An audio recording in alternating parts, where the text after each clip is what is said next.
ക്ലാസ്സിലേക്ക് എല്ലാവർക്കും സ്വാഗതം. ഈ ക്വസ്റ്റ്യൻ പേപ്പറിൽ 36 നിന്ന് ഫിസിക്സ് തുടങ്ങുന്നു. ഒന്ന് നോക്കാം. ഒന്നാമത്തെ ചോദ്യം, താഴെ പറയുന്നതിൽ അതിശ അളവ് ഏതാണ് എന്നാണ് ചോദ്യം. Which of the following is A scalar quantity. നമുക്കറിയാം അതിശ അളവുകളും പിന്നീട് എന്തുണ്ട്, സദിശ അളവുകളുണ്ട്. അതായത് ദിശ ഇല്ലാത്തവയാണ് അതിശ അളവുകൾ, ദിശ ഉള്ളവയാണ് ഏത്, സദിശ അളവുകൾ. അപ്പോൾ ആദ്യം നമുക്ക് നോക്കാം സ്ഥാനാന്തരം. സ്ഥാനാന്തരം എന്ന് പറയുന്നത് എന്താണ്, ഒരു സദിശ അളവാണ്. എന്നാൽ സഞ്ചരിച്ച ദൂരം എന്ന് പറയുകയാണെങ്കിലോ, സഞ്ചരിച്ച ദൂരം എന്ന് പറയുന്നത് ഡിസ്റ്റൻസ് ട്രാവൽഡ് എന്താണ്, അതിശ അളവാണ്. അപ്പോൾ ഇതിൽ അതിശ അളവ് ഏത് എന്ന് ചോദിച്ചു കഴിയുമ്പോൾ സ്ഥാനാന്തരം എന്താണ്, സദിശ അളവാണെന്ന് മനസ്സിലായി. അടുത്തത് മാസ്, അതായത് പിണ്ഡം, that is amount of matter.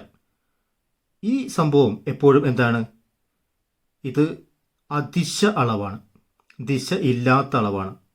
ഈ മാസിൽ acceleration due to gravity apply ചെയ്യപ്പെടുമ്പോഴാണ് അതൊരു ഫോഴ്സും, ആ ഫോഴ്സിനെയാണ് നമ്മൾ എന്ത് പറയുന്നത്, വെയിറ്റ്, വസ്തുവിൻ്റെ ഭാരം എന്ന് പറയുന്നത്. വെയിറ്റ് എന്ന് പറയുന്നതും സദിശ അളവാണ്. ഫോഴ്സ് എന്ന് പറയുന്നത് എന്താണ്, സദിശ അളവാണ്. ആക്സലറേഷൻ അഥവാ ത്വരണം എന്ന് പറയുന്നത് എന്താണ്, സദിശ അളവാണ്. ആക്സലറേഷൻ എന്ന് പറയുമ്പോൾ ഇവിടെ ഭൂമിയുടെ acceleration 9.8 metre per second square, അതാണ് നമ്മളിവിടെ പറയുന്നത്. അപ്പോൾ മാസ് എന്താണ്, ഇതിൽ അതിശ അളവാണ്. അപ്പോൾ ഇതിൻ്റെ ആൻസർ മാസാണ്. നമുക്കറിയാം പ്രവേഗം, പ്രവേഗം എന്ന് പറയുന്നത് എന്താണ്, വെലോസിറ്റി. വെലോസിറ്റി എന്താ, that is displacement by time. സ്ഥാനാന്തരത്തെ, ഡിസ്പ്ലേസ്മെൻറ്റിനെ ടൈം കൊണ്ട് ഡിവൈഡ് ചെയ്യുന്നതാണ് എന്ത്, പ്രവേഗം. അപ്പോൾ ഡിസ്പ്ലേസ്മെൻറ്റ് എന്താണ്, സദിശ അളവാണ്. ടൈം എന്താണ്, അതിശ അളവാണ്. പക്ഷെ ടോട്ടൽ ഇതെന്തായിട്ട് വരും, പ്രവേഗം സദിശ അളവായിട്ട് മാറും. എന്നാൽ വേഗത എന്നാണ് നമ്മൾ പറയുന്നത് എങ്കിൽ അതെന്താണ്, അത് അതിശ അളവാണ്. അതായത് സഞ്ചരിച്ച ദൂരത്തെ സമയം കൊണ്ട് ഹരിച്ചു കഴിഞ്ഞാൽ എന്ത് കിട്ടും, വേഗത കിട്ടും. ഇത് രണ്ടും അതിശ അളവ്. സ്ഥാനാന്തരത്തെ സമയം കൊണ്ട് ഹരിച്ചു കഴിഞ്ഞാൽ എന്ത് കിട്ടും, പ്രവേഗം കിട്ടും. ഇത് രണ്ടും എന്താണ്, സദിശ അളവാണ്. പിന്നെ അടുത്തതാണ് ത്വരണം. ത്വരണം നമുക്കറിയാം വെലോസിറ്റി ബൈ ടൈമാണ്. അതായത് യൂണിറ്റ് സമയത്തിൽ സംഭവിച്ച പ്രവേഗമാറ്റമാണ് എന്ത് പറയുന്നത്, ത്വരണം. അപ്പോൾ ത്വരണം v/t. ഇതും എന്താണ്, ആക്സലറേഷൻ എന്ന് പറയുന്നു. അതും എന്താണ്, സദിശ അളവാണ്. അപ്പോൾ ഇതിൽ മൊത്തത്തിൽ മനസ്സിലാക്കാനുള്ളത് സ്ഥാനാന്തരം സദിശ അളവാണ്. സ്ഥാനാന്തരം ഒരു യൂണിറ്റിൽ സംഭവിക്കുന്ന സ്ഥാനാന്തരമാണ്, ഒരു യൂണിറ്റ് സമയത്തിൽ സംഭവിക്കുന്ന സ്ഥാനാന്തരമാണ് ഏത്, പ്രവേഗം അഥവാ വെലോസിറ്റി, അത് സദിശ അളവാണ്. യൂണിറ്റ് സമയത്തിലുണ്ടാകുന്ന പ്രവേഗമാറ്റമാണ് the change of velocity in unit time, അതിനെയാണ് നമ്മൾ ആക്സലറേഷൻ എന്ന് പറയുന്നത്. അതാണ് ഇവിടെ എന്ത്, ത്വരണം. അപ്പോൾ ഒന്നാമത്തെ ആൻസർ മാസ് എന്നുള്ളതാണ് ആൻസർ. ഇനി നമുക്ക് അടുത്ത ചോദ്യം നോക്കാം. ഒരു കാർ 8 കിലോമീറ്റർ കിഴക്കോട്ടും 6 കിലോമീറ്റർ വടക്കോട്ടും ഓടുന്നു. കാറിൻ്റെ സ്ഥാനാന്തരം എത്രയാണ് എന്നാണ് ചോദ്യം. അപ്പോൾ that is you want to find the displacement, കണ്ടുപിടിക്കേണ്ട ഡിസ്പ്ലേസ്മെൻറ്റ്. അപ്പോൾ നമുക്ക് ആ ഫിഗർ നോക്കാം. ഒരു കാർ 8 കിലോമീറ്റർ കിഴക്കോട്ട് ഓടുന്നു, അതായത് 8 കിലോമീറ്റർ കിഴക്ക് ഭാഗത്തേക്ക് നമ്മൾ ഫോം ചെയ്യാം. ഇത് 8 കിലോമീറ്ററായി. ഇനി 6 കിലോമീറ്റർ വടക്കോട്ട് ഓടുന്നു. 6 കിലോമീറ്റർ വടക്ക് എന്ന് പറയുമ്പോൾ ഇവിടെ ദാറ്റ് ഈസ് 6 കിലോമീറ്റർ. 6 കിലോമീറ്റർ വടക്ക്.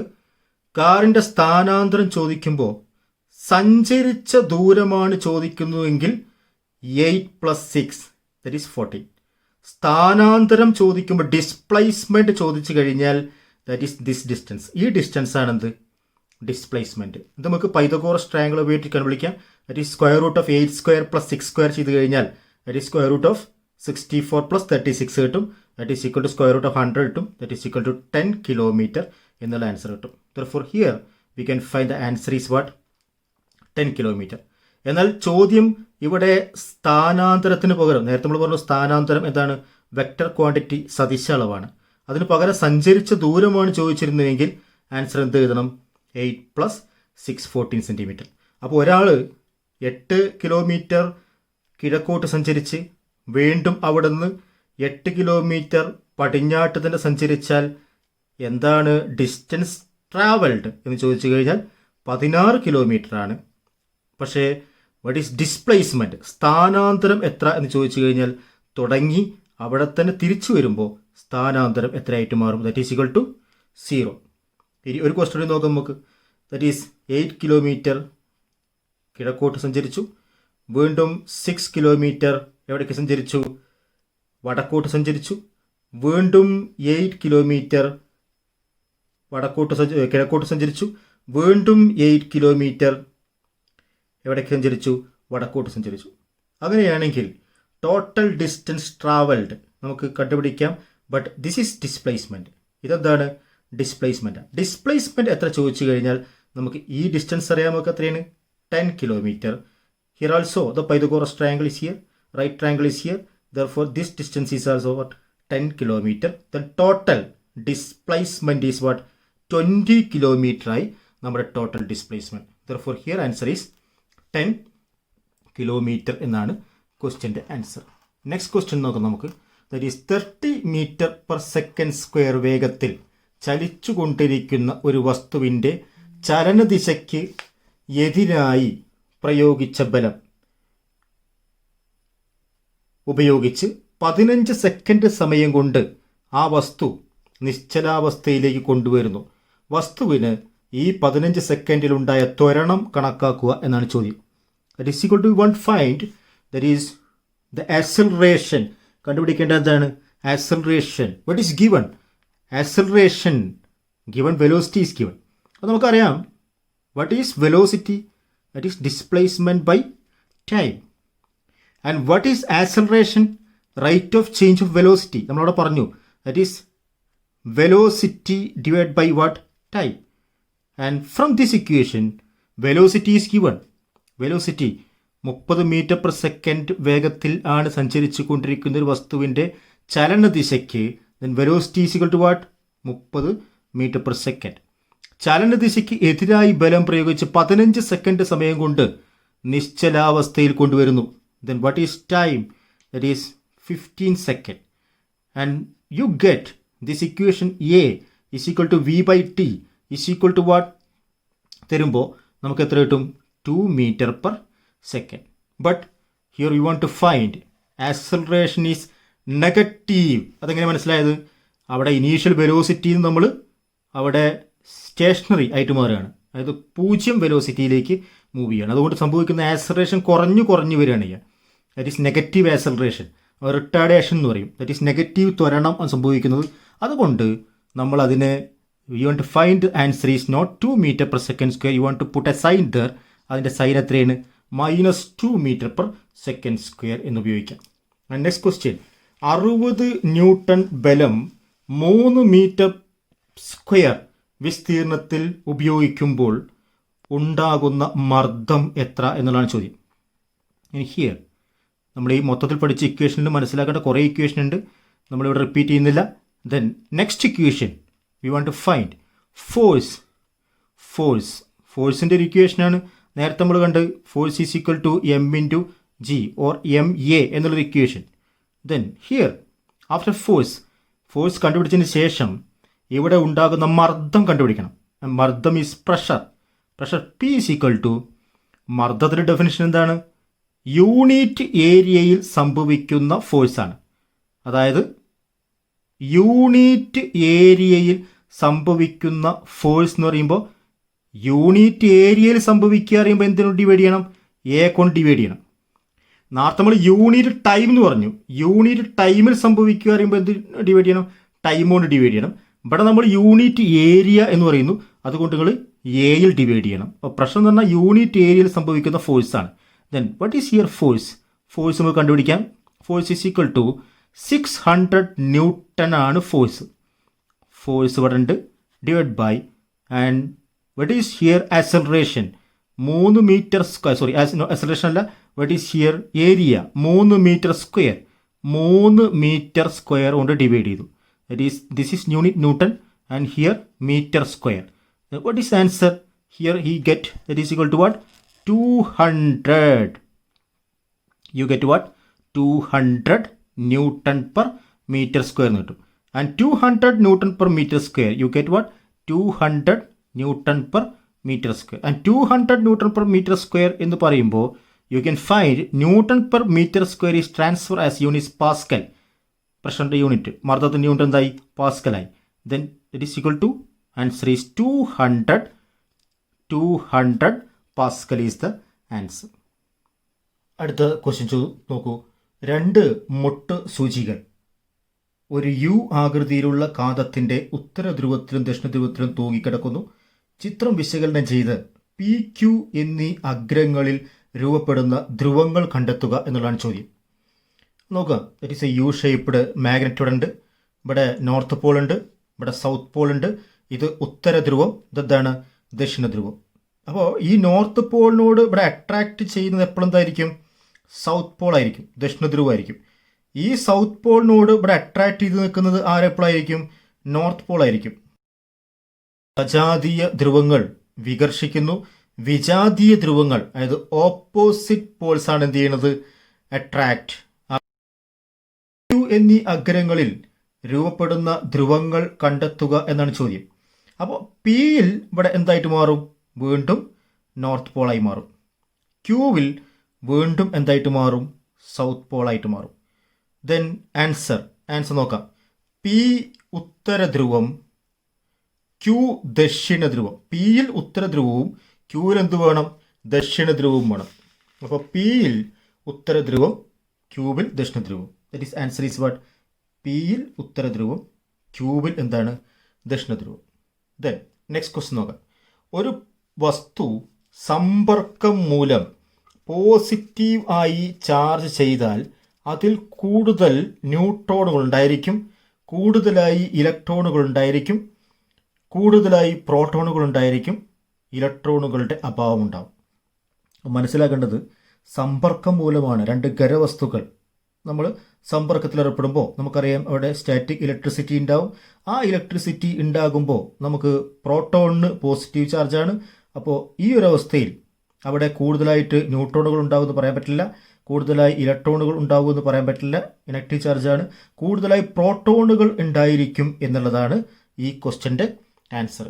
And next question 42. ദർപ്പണവും പതനരശ്മിയും തമ്മിലുള്ള കോൺ 40 ഡിഗ്രി ആണെങ്കിൽ പ്രതിപതന കോൺ എത്ര എന്നുള്ളതാണ്.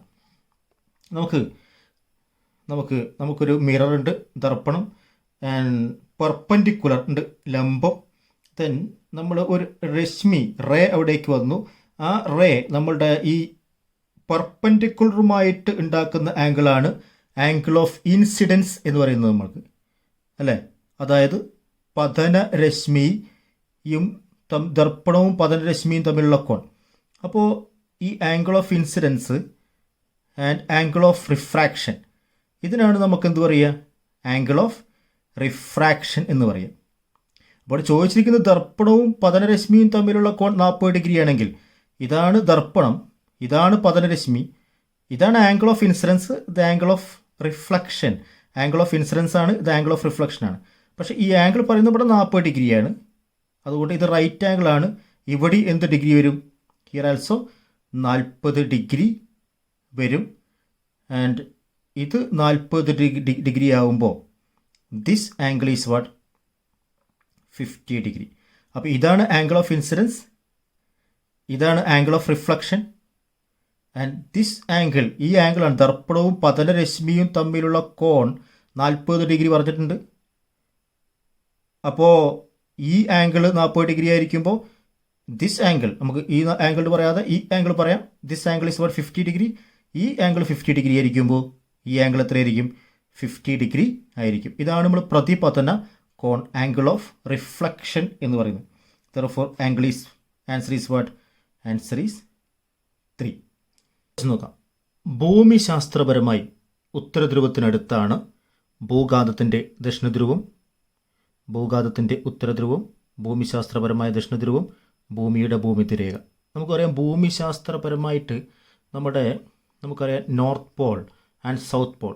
ഇതാണ് നമ്മൾ നോർത്ത് പോൾ, ഇതാണ് നമ്മളുടെ സൗത്ത് പോൾ. നമ്മൾ ഒരു ബാർ മാഗ്നറ്റ് അതിൻ്റെ മുകളിൽ നമ്മൾ ഭൂമിക്ക് പാരലായിട്ട് വെച്ച് കഴിഞ്ഞാൽ തീർച്ചയായിട്ടും ഈ ബാർ മാഗ്നറ്റ് ഫ്രീ ആയിട്ട് തൂങ്ങി നിന്നാൽ നമുക്കറിയാം ഈ ബാർ മാഗ്നറ്റ് സൗത്ത് പോൾ ആയിരിക്കും ഈ നോർത്ത് പോയിനായിട്ട് കോയിൻസൈഡ് ചെയ്തേക്കുക. അതേപോലെ തന്നെ ഇവിടെ നോർത്ത് പോൾ ആയിരിക്കും കോയിൻസൈഡ് നിൽക്കുക. അപ്പോൾ നമ്മൾ പറയുമ്പോൾ ഉത്തര ധ്രുവത്തിന് അടുത്ത് നമ്മുടെ ഭൂകാന്തത്തിൻ്റെ ഏത് പോളാണ് വരിക? ദക്ഷിണ ധ്രുവം ആക്ട് ചെയ്ത് നിൽക്കും. അടുത്ത ക്വസ്റ്റ്യൻ, ശബ്ദ തരംഗങ്ങൾക്ക് സഞ്ചരിക്കാൻ മാധ്യമം ആവശ്യമില്ല. രണ്ട് പ്രസ്താവന എന്നുണ്ട്. ശബ്ദ തരംഗങ്ങൾക്ക് സഞ്ചരിക്കാൻ മാധ്യമം ആവശ്യമില്ല. പ്രസ്താവന 2, ശബ്ദ തരംഗങ്ങൾ യാന്ത്രിക തരംഗങ്ങളാണ്. Sound waves are mechanical waves.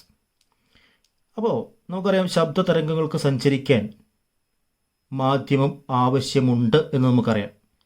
കാരണം വാക്വം, ശബ്ദമില്ലാത്ത ഈ നമ്മുടെ എയർ ഇല്ലെങ്കിൽ നമുക്ക് എന്ത് പാസ് ചെയ്യില്ല? ശബ്ദം പാസ് ചെയ്യില്ല. അപ്പം മനസ്സിലാക്കേണ്ടത് പ്രധാനമായിട്ട് രണ്ട് തരത്തിലുള്ള വേവ്സ് ഉണ്ട്. ഒന്നേതാണ്? ഒന്ന് മെക്കാനിക്കൽ വേവ്സ്, മെക്കാനിക്കൽ വേവും പിന്നൊന്നേതാണ്? Electromagnetic wave. ഒന്ന് മെക്കാനിക്കൽ വേവ്, ഒന്ന് ഇലക്ട്രോമാഗ്നറ്റിക് വേവ്. അപ്പോൾ ശബ്ദ തരംഗങ്ങൾ നമ്മൾ പറയുന്നു അറിയാം മെക്കാനിക്കൽ വേവുകൾ ആണ്. അപ്പോൾ ഈ പ്രസ്താവന 2 ശരിയാണ്. പ്രസ്താവന 1 പറയുന്നത് ശബ്ദ തരംഗങ്ങൾക്ക് സഞ്ചരിക്കാൻ മാധ്യമം ആവശ്യമില്ല. എന്നാൽ മെക്കാനിക്കൽ വേവ്സിന്, എല്ലാ മെക്കാനിക്കൽ വേവ്സിനും സഞ്ചരിക്കാൻ മാധ്യമം ആവശ്യമുണ്ട്. മെക്കാനിക്കൽ വേവ്സിൻ്റെ പാർട്ടിക്കിളിൻ്റെ തരംഗരൂപത്തിലുള്ള ചലനമാണ് എപ്പോഴും ആ മീഡിയത്തിൻ്റെ പാർട്ടിക്കിളിലെ തരംഗരൂപത്തിലുള്ള ചലനമാണ് എപ്പോഴും ഈ മെക്കാനിക്കൽ വേവ്സിന് ഈ ട്രാൻസ്മിഷൻ സാധ്യമാക്കി കൊടുക്കുന്നത്. എന്നാൽ ഇലക്ട്രോ മാഗ്നറ്റിക് വേവ് ആണെങ്കിൽ, ഇലക്ട്രോ മാഗ്നറ്റിക് വേവ് എന്ന് പറഞ്ഞാൽ നമുക്കറിയാം ഇഷ്ടംപോലെ ഇലക്ട്രോ മാഗ്നറ്റിക് വേവ് ഉണ്ട് അല്ലേ? ഏതാണ്? That is light and infrared light, ultraviolet, television waves, radio waves, gamma waves, X-ray waves, ഇതൊക്കെ ഇലക്ട്രോ മാഗ്നറ്റിക് വേവ്സ് ആണ്. ഇലക്ട്രോ മാഗ്നറ്റിക് വേവ്സിന് പൊതുവേ ട്രാൻസ്മിഷന് സഞ്ചരിക്കാൻ എന്താവശ്യമില്ല? മാധ്യമം ആവശ്യമില്ല. മാത്രമല്ല ഇവയെ പറ്റിയിട്ട് നമ്മൾ കൂടുതൽ ഓർത്തിരിക്കേണ്ട ഒരു കാര്യം, പൊതുവേ എല്ലാ ഇലക്ട്രോ മാഗ്നറ്റിക് വേവ്സിൻ്റെയും വാക്വത്തിലെ സ്പീഡ് 3 × 10⁸ മീറ്റർ/സെക്കൻഡ് ആയിരിക്കും. ലൈറ്റിൻ്റെ ശൂന്യതയിലെ വേഗത എത്രയും ചോദിച്ചു കഴിഞ്ഞാൽ 3 × 10⁸ മീറ്റർ/സെക്കൻഡ്. അപ്പോൾ ലൈറ്റും നമ്മുടെ സൗണ്ടും തമ്മിലുള്ള പ്രധാന ഡിഫറൻ്റാണ്. ഒന്ന്, സൗണ്ടിന് സഞ്ചരിക്കാൻ മാധ്യമം ആവശ്യമാണ്. എന്നാൽ ലൈറ്റ് മൊത്തം ഇലക്ട്രോ മാഗ്നറ്റിക് വേവ്സ് സഞ്ചരിക്കാൻ മാധ്യമം ആവശ്യമില്ല. എല്ലാ ഇലക്ട്രോ മാഗ്നറ്റിക് വേവ്സിൻ്റെയും സ്പീഡ് ഏകദേശം 3 × 10⁸ മീറ്റർ/സെക്കൻഡ് ആണ്. അപ്പോൾ നമ്മളിതിൻ്റെ ആൻസർ പ്രസ്താവന 1 ശരിയാണ്, ശരിയല്ല. പ്രസ്താവന 1 എന്താണ്? തെറ്റാണ്. മാധ്യമം ആവശ്യമില്ല എന്ന് പറയുന്നു, മാധ്യമം ആവശ്യമുണ്ട്. പ്രസ്താവന 2 എന്താണ്? ശരിയാണെന്ന് പറയുന്നു. ശബ്ദതരംഗങ്ങൾക്ക് യാന്ത്രിക തരംഗങ്ങളാണെന്ന് പറയുന്നു, അത് ശരിയാണ്. അപ്പോൾ ഇതിലെ ആൻസർ ഏതാണ്? 4. താഴെ പറയുന്നവയിൽ നീളത്തിൻ്റെ ഏറ്റവും ചെറിയ യൂണിറ്റ് ഏതാണ്? Which of the following is the smallest unit of the length? നമുക്ക് കുറേ യൂണിറ്റ് തന്നിട്ടുണ്ട്. Fermi, millimetre, micron and centimetre. അപ്പോൾ ഇതൊരു ഇമ്പോർട്ടൻറ്റ് സെക്ഷനാണ്. നമ്മുടെ ഈ എക്സാമിന് എപ്പോഴും ചോദിച്ചുകൊണ്ടിരിക്കുന്ന ഒരു സെക്ഷനാണ്. അപ്പോൾ നമ്മൾ അതിൻ്റെ ഒരു ഡീറ്റെയിൽ സ്റ്റഡി തന്നെ നമ്മൾ ചെയ്യണം. നമുക്കറിയാം വി ഹാവ് ഏറ്റവും സ്റ്റാൻഡേർഡ് യൂണിറ്റ് എന്ന് പറയുന്നത് എന്താണ്? ദറ്റ് ഈസ് മീറ്റർ അല്ലേ? മീറ്ററിനെ ബേസ് ചെയ്തുകൊണ്ടാണ് നമ്മൾ ഈ പറഞ്ഞ യൂണിറ്റുകളുടെയൊക്കെ പേര് നെയിം ചെയ്യുന്നതൊക്കെ. ദെൻ നമുക്കറിയാം 1000 metre is equal to what? 1 kilometre. അല്ലെങ്കിൽ പറയാം നമുക്ക് 10⁻³ 10,000 10⁻³ 10⁻³ മീറ്ററാണ് 1 കിലോമീറ്റർ. അപ്പോൾ മീറ്ററിനേക്കാൾ വലിയ യൂണിറ്റാണ് കിലോമീറ്റർ. പിന്നെ നമുക്കെന്നറിയുന്നത് മീറ്ററിനേക്കാൾ ചെറിയ യൂണിറ്റാണ്. മീറ്ററിനേക്കാൾ ചെറിയ യൂണിറ്റ് നമുക്കറിയുന്നത് എന്താണ്? That is centimetre. You know 100 centimetre is equal to what? 1 metre. 100 സെൻറ്റിമീറ്ററാണ് ഒരു മീറ്റർ. ദെൻ മീറ്ററിനേക്കാൾ ചെറിയ യൂണിറ്റാണ് നമുക്കറിയാം സെൻറ്റിമീറ്റർ. അപ്പോൾ തിരിച്ചു പറയുമ്പോൾ നമുക്ക് എന്ത് പറയും? 1 centimetre is equal to 1/100 metre. അല്ലെങ്കിൽ നമുക്കതിനെ 10⁻² മീറ്റർ എന്ന് പറയും. ദെൻ നെക്സ്റ്റ് യൂണിറ്റാണ് നമുക്ക് മില്ലിമീറ്റർ. മില്ലിമീറ്റർ എന്ന് പറയുമ്പോൾ എന്താണ്? നമുക്കറിയാം 10 മില്ലിമീറ്ററാണ് 1 centimetre. 10 millimetre is equal to 1 centimetre. അപ്പോൾ ഇത് നമ്മൾ ബേസിക്കായിട്ട് നമ്മൾ ഉപയോഗിക്കുന്ന ഒരു യൂണിറ്റാണ്. നമ്മളെ മെഷർമെൻറ്റിന് നമ്മളെ കണ്ണുകൾക്ക് സാധ്യമാകുന്ന ഇപ്പോൾ ഈ പേനയുടെ ഒരു നിബ്ബ്, ഈ പേനയുടെ നിബിൻ്റെ ആ വിഡ്ത്തിനെയാണ് നമ്മൾ 1 മില്ലിമീറ്റർ എന്നുള്ള ഇതുകൊണ്ട് അർത്ഥമാക്കുന്നത്. പിന്നെ 1000 കിലോമീറ്റർ നമ്മുടെ കണ്ണിൻ്റെ അവിടെ കാഴ്ചയ്ക്ക് നമുക്ക് കിട്ടുന്ന ഒരു ലെങ്ത്താണ്. അപ്പോൾ ഇതിൻ്റെ അപ്പുറത്ത് കുറേ ലെങ്ത്തുകളുണ്ട്. ഈ ലെങ്ത്തുകളാണ് നമ്മൾ ഈ എക്സാമിന് കാര്യമായിട്ട് ചോദിക്കുക. ഇപ്പോൾ വലിയ യൂണിറ്റിലേക്ക് പോവുകയാണെങ്കിൽ, ഇത് അസെൻഡിങ് ഓർഡറിൽ വലിയ യൂണിറ്റിലേക്ക് പോവുകയാണെങ്കിൽ അടുത്ത് നമുക്ക് ഏരിയ നമ്മളുടെ സ്പേസിലേക്കാണ് പോവുക. സ്പേസിലാണ് നമ്മുടെ വലിയ യൂണിറ്റുകളൊക്കെ അപ്ലൈ ചെയ്യുന്നത്. അപ്പോൾ അതിൽ വലിയ യൂണിറ്റാണ് ആസ്ട്രോണമിക്കൽ യൂണിറ്റ് എന്ന് പറയും.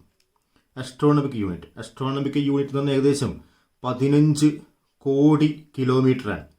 അതായത് ഭൂമിയും ചന്ദ്രനും തമ്മിലുള്ള അകലത്തെയാണ് നമ്മൾ the distance between earth and moon നമ്മൾ പറയുന്നത് ഒരു ആസ്ട്രോണമിക്കൽ യൂണിറ്റ് എന്ന് പറയുന്നത്. അപ്പോൾ 50 crore കിലോമീറ്റേഴ്സാണത്. ഇനി ഇതിലും വലിയ ഒരു യൂണിറ്റ് അടുത്ത് വരുന്നത് നമ്മുടെ ലൈറ്റ് ഇയർ ആണ്. ലൈറ്റ് ഇയർ എന്ന് പറഞ്ഞാൽ നമ്മൾ പറഞ്ഞു നേരത്തെ നമ്മുടെ ഇലക്ട്രോ മാഗ്നറ്റിക് വേവ്സ് ഒക്കെ vacuum the speed is common 3 × 10⁸ metre per second, അല്ലെങ്കിൽ 3 ലക്ഷം കിലോമീറ്റർ പെർ സെക്കൻഡ്. ഒരു സെക്കൻഡിൽ സഞ്ചരിക്കുന്ന വേഗത, ദൂരം, ഇതാണ് സ്പീഡ് എന്ന് പറഞ്ഞാൽ. എന്താണ്?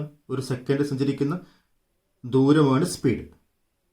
അപ്പോൾ 3 × 10⁸ മീറ്റർ പെർ സെക്കൻഡ് സഞ്ചരിക്കുന്ന ലൈറ്റ് ഒരു വർഷം കൊണ്ട് സഞ്ചരിക്കുന്ന ദൂരത്തെ നമ്മൾ ലൈറ്റ് ഇയർ എന്ന് പറയും. ഈ ഇയർ എന്ന് കേൾക്കുമ്പോൾ ഇത് സമയത്തിൻ്റെ യൂണിറ്റ് ആവുന്ന ഒരു മിസ്അണ്ടർസ്റ്റാൻഡിങ് ഉണ്ടായിരിക്കും. പക്ഷേ ഇത് ഇയർ സമയത്തിൻ്റെ യൂണിറ്റാണ്, പക്ഷെ ലൈറ്റ് ഇയർ ഡിസ്റ്റൻസിൻ്റെ യൂണിറ്റാണ്. അപ്പോൾ ഇതിനൊക്കെ വലിയ യൂണിറ്റാണിത്. ഇനി വീണ്ടും ഏറ്റവും വലിയ യൂണിറ്റ് നമ്മൾ കൺസിഡർ ചെയ്യുന്നത് പാർസെക്കാണ്. പാർസെക്ക്, അതായത് ഇതെത്രയാണോ അതിനെ 3.26, ഇതിൻ്റെ 3.26 കൊണ്ട് മൾട്ടിപ്ലൈ ചെയ്താണ് ഏത് വരിക? പാർസെക്. നമ്മൾ പറയും parsec is equal to 3.26 light year എന്ന് പറയും. Light year. അപ്പോൾ ഈ യൂണിറ്റ് മൂന്നും, ഒന്ന് ആസ്ട്രോണമിക്കൽ യൂണിറ്റ്, ഒന്ന് ലൈറ്റ് ഇയർ, ഒന്ന് പാർസെക്, ഇത് നമ്മൾ അസെൻഡിങ് ഓർഡറിലാണ് നമ്മൾ എഴുതിയിരിക്കുന്നത്.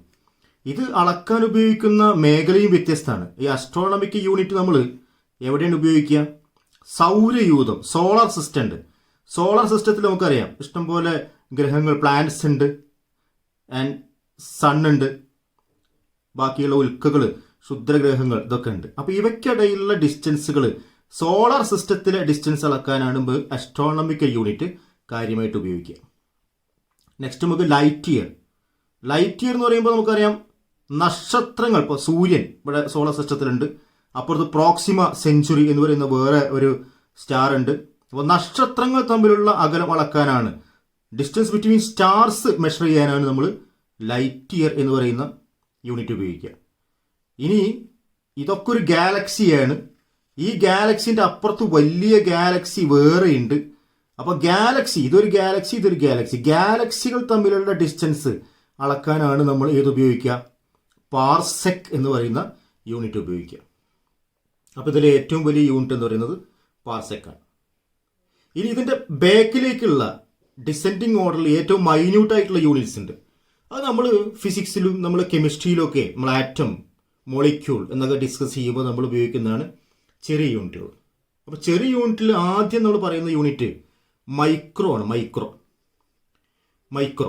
മൈക്രോ എന്ന് പറയുമ്പോൾ 1/10⁻6 മീറ്റർ ആണ്. 1/10⁻6 metre, or it is determined 10⁻⁻6 metre എന്ന് പറയും.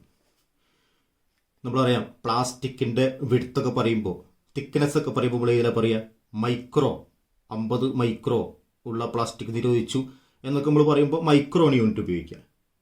ഇനി അതിൻ്റെ ചെറിയ യൂണിറ്റ്, അതിനേക്കാൾ ചെറിയ യൂണിറ്റാണ് ഏത്? നാനോമീറ്റർ. നാനോമീറ്റർ ഈസ് 1/10⁹ ആണ്. ഡിനോമിനേറ്റർ കൂടി ഇവിടെ. അപ്പോൾ 10⁹ that is equal to 10⁻⁻⁹ metre എന്ന് പറയും. അതിനേക്കാളും ചെറിയ യൂണിറ്റാണ് ആങ്സ്ട്രോം എന്ന് പറയുന്ന യൂണിറ്റ്. ആങ്സ്ട്രോം എന്ന് പറയുമ്പോൾ 1/10⁻10 ആണ്. ദറ്റ് ഈസ് 10⁻⁻10 മീറ്റർ എന്ന് പറയാം നമുക്ക്. അതിനേക്കാളിലും ചെറിയ യൂണിറ്റാണ് നമ്മൾ പറയുന്നത് ഫെർമി എന്ന് പറയുന്ന യൂണിറ്റ്. പറയാം ആങ്സ്ട്രോം പറഞ്ഞത് 10⁻⁻10 ആണ്. ഫെർമി എന്ന് പറയുന്ന unit that is equal to 1/10⁻15 ആണ്.